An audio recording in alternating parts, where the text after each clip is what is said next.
TV 24 news ವಾಹಿನಿಗೆ ಸ್ವಾಗತ.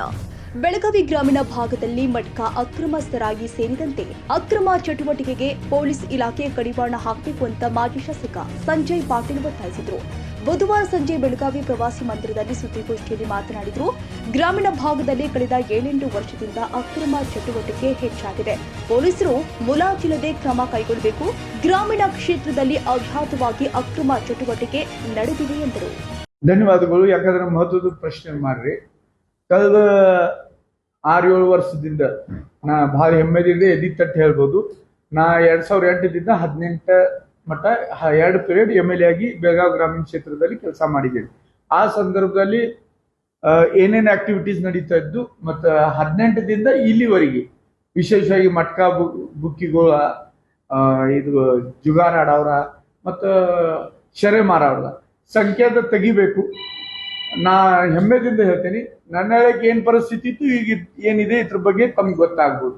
ನಾ ಇದು ಬಹಳ ಸಲ ಅಧಿಕಾರಿಗಳಿಗೆ ವಿಶೇಷವಾಗಿ CPIಗಳಿಗೆ ಅದ ಭೇಟಿಯಾದಾಗ ಸರ್ ಇದು ಸರಿಯಲ್ಲ, ಇದು ನೀವು ತಡೆ ಹಿಡಿಯಬೇಕು, ಕಡಿಮೆ ಮಾಡಬೇಕು. ಯಾಕಂದ್ರೆ ರಾಜಕೀಯ ಪಕ್ಷದವರ ತನ್ನ ಸ್ವಾರ್ಥದಿಂದ ಏನಾದ್ರು ಕೆಲಸ ಮಾಡಬಹುದು. ಆಗೂ ಪರಿಣಾಮ ನಮ್ಮ ಯಂಗ್ ಜನರೇಷನ್ ಮೇಲೆ ಆಗ್ತೈತಿ. ಶರೆ ಕುಳಿದ ಪ್ರಮಾಣ ಜಾಸ್ತಿ ಆಗೋದಾಗ್ಲಿ, ಮಟ್ಕಾ ಮಾಡೋದು ಆಗ್ಲಿ, ನಮ್ಮ ಮಕ್ಕಳ ಮೇಲೆ ಅದ್ರ ಪರಿಣಾಮ ಆಗ್ತೈತಿ. ಇದು ಕಾಂಗ್ರೆಸ್ ಸರ್ಕಾರ, ಇದು BJP ಸಂಜಯ್ ಪಾಟೀಲ್ ಹಿಂಗಿದಾರ, ಮತ್ತೆ ಯಾರ ಈಗ ಇದ್ದಿನ ಅಂತಾರ ಶಾಸಕರು ಹಿಂಗಿದಾರ, ಅದ್ರ ಮೇಲೆ ಚರ್ಚೆ ಮಾಡೋಕ್ಕಿಂತ ಇದು 2 ನಂಬರ್ ಆಕ್ಟಿವಿಟೀಸ್ ನಡಿಬಾರ್ದಂತ ಪ್ರಶಾಸನದ ಜವಾಬ್ದಾರಿ ಇದನ್ನ ನಿಲ್ಲಿಸ್ಬೇಕು.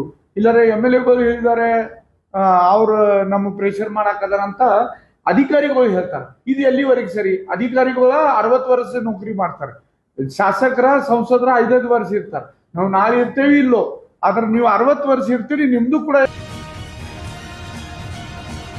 ಕನ್ನಡಿಗರ ಮೆಚ್ಚಿನ ನಿಮ್ಮ ಟಿವಿ 24 ಕನ್ನಡ ನ್ಯೂಸ್ ವಾಹಿನಿ ಇದೀಗ ಟಿವಿಯಲ್ಲಿ ಲಭ್ಯ. ಕರ್ನಾಟಕ ಮತ್ತು ದೇಶ ವಿದೇಶದ 360 ಡಿಗ್ರಿ ಸುದ್ದಿ ಹಾಗೂ ಉತ್ತರ ಕರ್ನಾಟಕ, ಬೆಳಗಾವಿ, ಬಾಗಲಕೋಟೆ, ಧಾರವಾಡ, ಹಾವೇರಿ, ಗದಗ, ಬಿಜಾಪುರ ಜಿಲ್ಲೆಯ ಕ್ಷಣ ಕ್ಷಣದ ವಿವರವನ್ನ ಪಡೆಯುವುದಕ್ಕೆ ಟಿವಿ 24 ಕನ್ನಡ ನ್ಯೂಸ್ ವಾಹಿನಿಯನ್ನ ಲೈಕ್ ಮಾಡಿ, ವಿಡಿಯೋಗಳನ್ನ ಶೇರ್ ಮಾಡಿ, ಕಮೆಂಟ್ ಮಾಡುವ ಮೂಲಕ ನಮ್ಮ ವಾಹಿನಿಗೆ ಸಹಕಾರ ನೀಡಿ ಮತ್ತು ಚಾನೆಲ್ ಅನ್ನ ಸಬ್ಸ್ಕ್ರೈಬ್ ಮಾಡಿ. Thank you.